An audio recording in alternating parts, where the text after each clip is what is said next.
Shikues të nderuar, ju përshëndes, jemi në minutat e ditarit informativ në RTS Gjirokastra, ku ndër të tjera sot do të keni mundësinë të ndiqni. Gjirokastra vazhdon të jetë në qendër të vëmendjes së mediave ndërkombëtare, të cilat e promovojnë si një nga destinacionet më të bukura të pranverës. Investimet në monumentet historike, çelja e butinave, por edhe kulinaria e pasur porrisin ndjeshëm interesin e turistëve të huaj, duke bërë qytetin e Gurtin një nga pikat më të rekomanduara për të vizituar këtë sezon. Të gjithë vizitorët që zgjedhin të shëtisin kalan e Gjirokastrës gjatë këtyre ditëve kanë mundësi të vizitojnë edhe ekspozitën Paraja Rrëfen, 100 vjet i jetë dhe ngjarje Banka e Shqipërisë. Kjo ekspozitë historike u ofron vizitorëve një udhëtim të plotë në historinë e Bankës Qendrore dhe të monedhës shqiptare përmes dokumenteve arkivore, fotografive, materialeve filmike dhe paneleve shpjeguese. Fshati Halo përgjatë rrugës Kranej-Qafbot mbetet një nga zonat me bukuri të veçantë, por me mangësi të theksuara infrastrukturore. Banorët nuk kanë ujësjellës dhe furnizohen nga burime disa kilometra larg, ndërsa mungojnë edhe shërbimet bazë publike. Edhe turistët hasin vështirësi pasi harta elektronike nuk përputhet me terrenin. Përmirësimet e vetme janë realizuar nga shoqata e migrantëve gjatë 2 dekadave të fundit. Bujqësia nuk një mosh dhe shembulli më i mirë vjen nga fshati Arshilengo, ku Hydait Bendo, 72 vjeç, vijon me përkushtim kultivimin e perimeve në serën e tij. Prej më shumë se 2 dekadash ai punon çdo ditë për të siguruar prodhime të freskëta dhe cilësore, duke ruajtur një traditë që kalon brez pas brezi. Ju njohim tani më gjerësisht. Gjirokastra vazhdon të jetë në qendër të vëmendjes së mediave ndërkombëtare, të cilat e promovojnë si një nga destinacionet më të bukura të pranverës. Investimet në monumentet historike, çelja e butinave, por edhe kulinaria e pasur, porrisin ndjeshëm interesin e turistëve të huaj, duke bërë qytetin e Gurtë një nga pikat më të rekomanduara për të vizituar këtë sezon. Gjirokastra vijon të promovohet në shkrimet e mediave ndërkombëtare si një nga destinacionet më të veçanta për të vizituar në Shqipëri. Historia, kultura dhe natyra e saj vazhdojnë të sugjerohen për turistët e huaj si arsye kryesore për të zgjedhur këtë qytet. Këtë pranverë në qytetin e Gurit janë dalur kryesisht turistë italian, gjerman dhe spanjoll, të cilët po shijojnë jo vetëm mikpritjen dhe gatimet tradicionale, por edhe arkitekturën karakteristike dhe historinë e pasur që mbart ky qytet muze. Vizitorët tërhiqen nga rrugicat me kaldrëm, shtëpitë karakteristike prej Gurit dhe monumentet historike si Kalaja e Gjirokastrës, që mbetet ndër pikat më të vizituara. Rritja e interesit nga turistët e huaj po reflektohet edhe në gjallërimin e jetës lokale, ku bizneset e vogla, bujtinat dhe restorante tradicionale po përjetojnë një sezon më të zgjatur dhe më aktiv se vitet e mëparshme. Por çfarë i tërheq më shumë vizitorët drejt Gjirokastrës dhe si e përjetojnë ata këtë destinacion? Yo soy de España, de Sevilla. Donim të bënim një udhëtim me makinë për gjithë vendin dhe vendosëm që edhe ky ishte një vend i bukur për të vizituar. Tani po vizitojmë Kalan, na pëlqen shumë. Na thanë që është Kalaja e dytë më e madhe në Shqipëri. Castillo. Mi primera impresión es Përshtypja ime e parë është se më kujton shumë vendin tim. Unë jam nga Ekuadori. Ka një përzierje të bukur të natyrës, fshatrave dhe njerëzve të bashkuar. Gjirokastra është shumë e madhe dhe më pëlqen shumë kontakti me natyrën dhe Kalaja me pamjet e saj shumë të bukura. y me gustó mucho. We chose this city. Na thanë se është një qytet i bukur me shumë histori dhe monumente të rëndësishme dhe na u duk shumë interesante. Prandaj erdhëm këtu për të mësuar më shumë për historinë. Gjithashtu e zgjodhëm këtë qytet sepse është pjesë e UNESCO-s dhe na pëlqejnë shumë peizazhet me male dhe natyra tipike shqiptare me shumë histori. Discover this amazing. We really like it. Është hera jone e parë në Shqipëri dhe jemi shumë të emocionuar për ta zbuluar këtë vend të mrekullueshëm. Është shumë ndryshe nga Italia apo Franca dhe është shumë interesante të shohësh kultura dhe këndvështrime të tjera. Ou même de la France.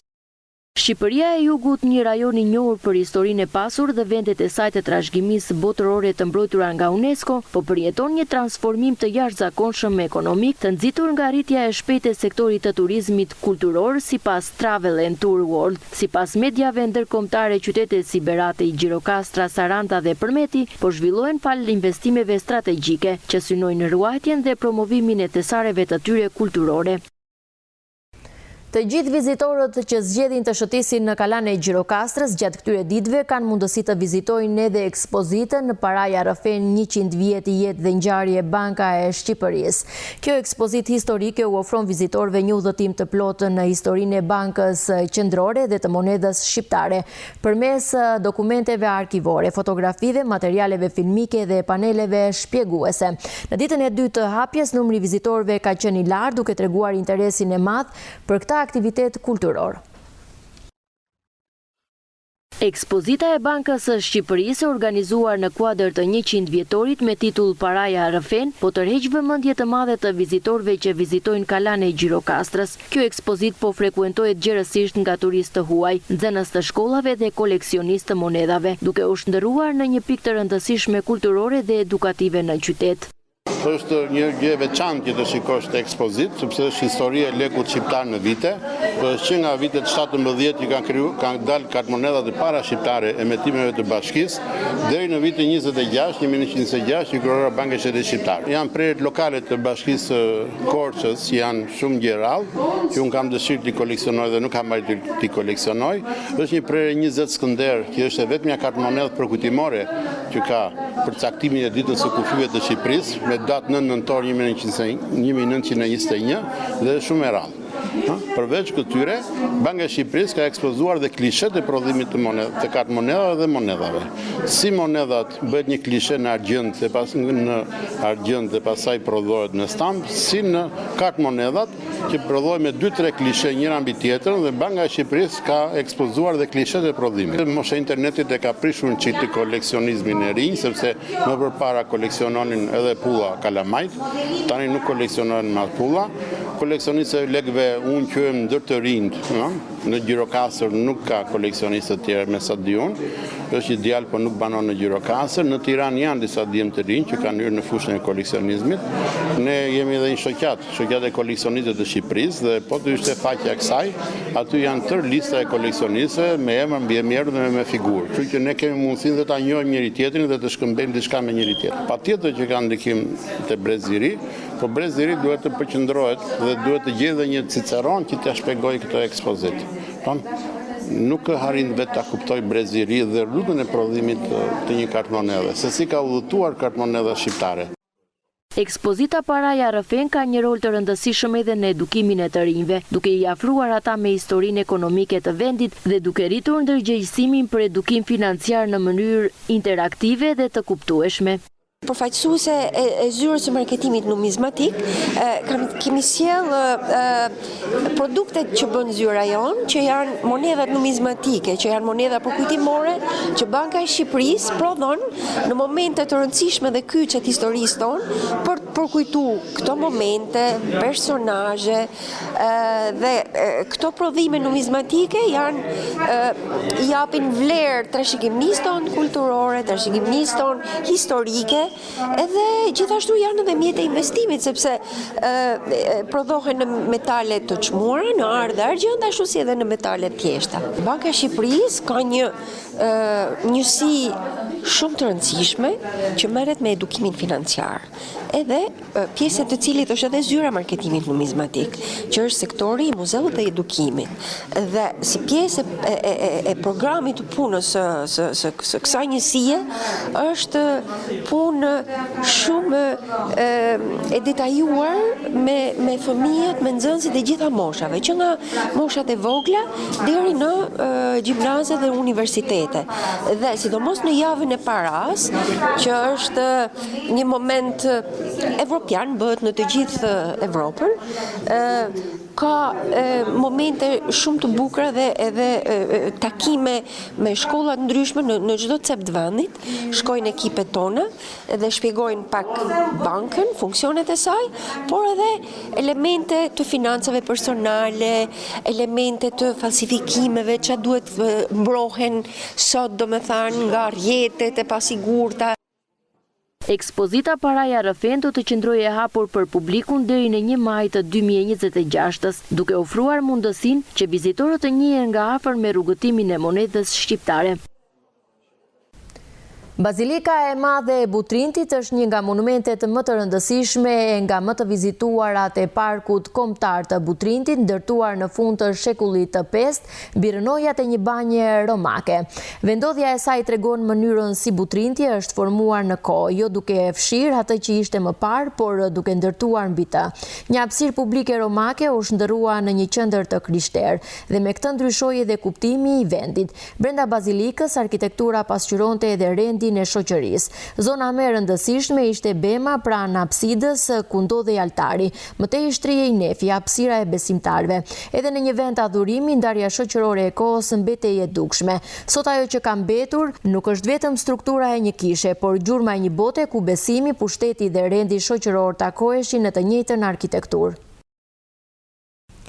Vazhdimisht, Universiteti e Qerem Çabej ndërmerr aktivitete me qëllim aktivizimin e studentëve përtej procesit mësimor. Së fundmi ka çelur konkursin e fotografisë dhe multimedias, ku të rinjt do të sjellin momente nga jeta studentore.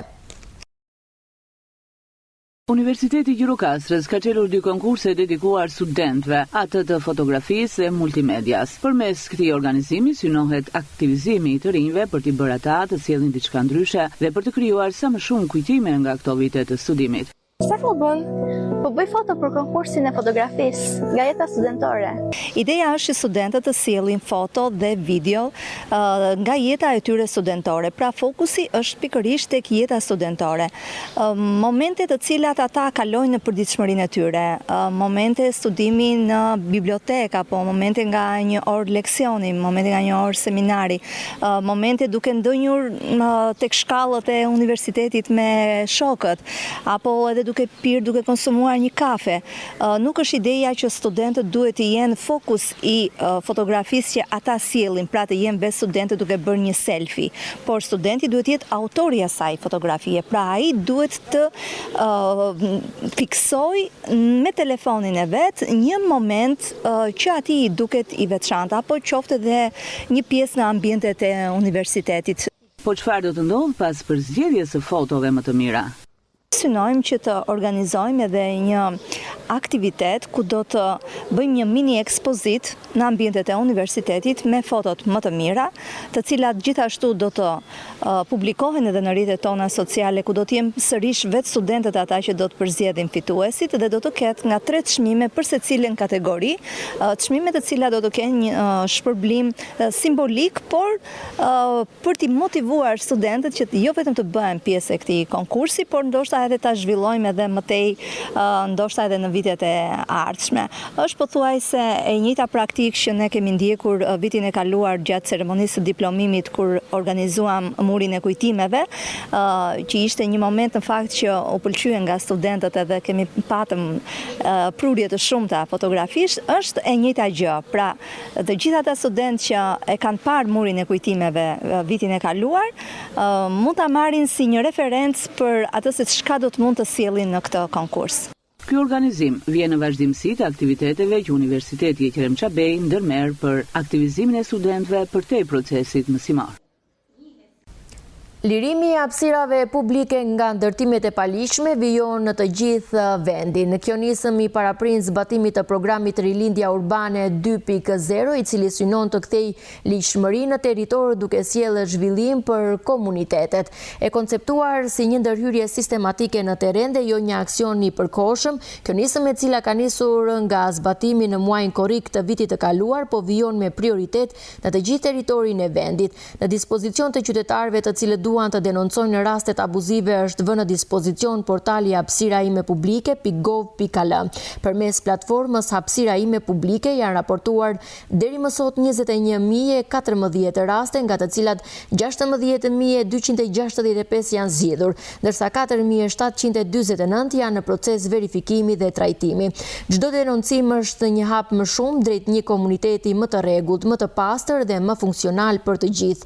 Denoncuesi mund të vetë identifikojë verifikohet përmes portalit i Albania ose të qëndrojnë në anonimat.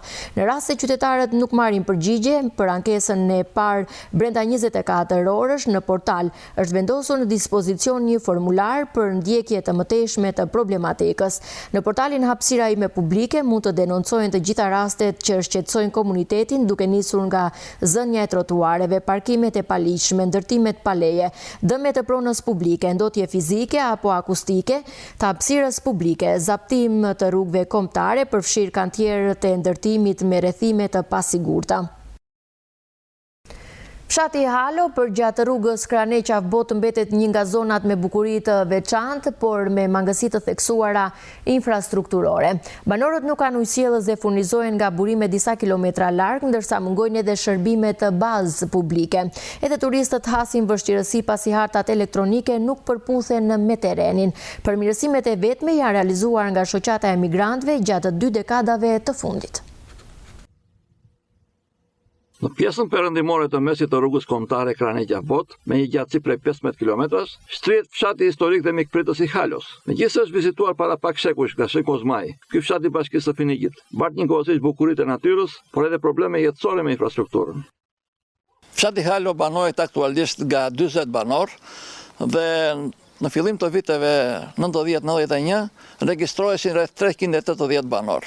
Pak më shumë se 80 familje, 80 banesa ishin të hapura në vitin 90, por tani emigracioni ka bërë punën e tij dhe banorët me banim të përhershëm kanë problemet e tyre në infrastrukturën rrugore, po sidomos në rrjetin e ujësjellësit.